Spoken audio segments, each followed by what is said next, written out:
Hi, my name is Diego Torello, and we're going to be reading Where the Wild Things Are by Maurice Sendak. I'm reading this book because I read it when I was younger, and I think y'all would enjoy it too. The night Max wore his wolf suit and made mischief of one kind and another. His mother called him Wild Thing, and Max said, "I'll eat you up," so he was sent to his bed without eating anything.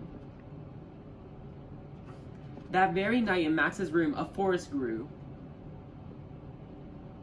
and grew and grew until his ceiling hung with vines and the walls became the world all around.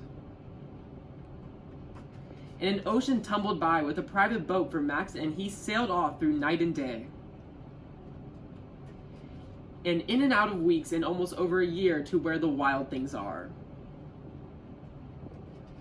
And when he came to the place where the wild things are, they roared their terrible roars and gnashed their terrible teeth and rolled their terrible eyes and showed their terrible claws.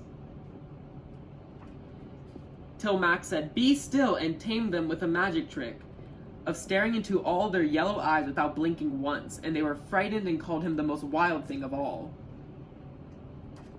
And made him king of all wild things.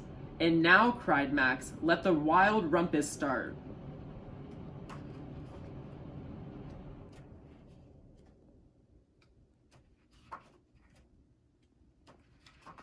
"Now stop," Max said, and sent the wild things off to bed without their supper. And Max, the king of all wild things, was lonely and wanted to be somewhere where someone loved him best of all.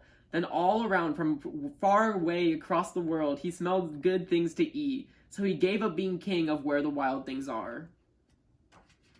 But the wild things cried, "Oh, please don't go, we'll eat you up, we love you so." And Max said no. The wild things roared their terrible roars and gnashed their terrible teeth and rolled their terrible eyes and showed their terrible claws.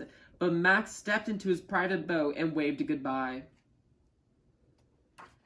And sailed back over a year and in and out of weeks and through a day.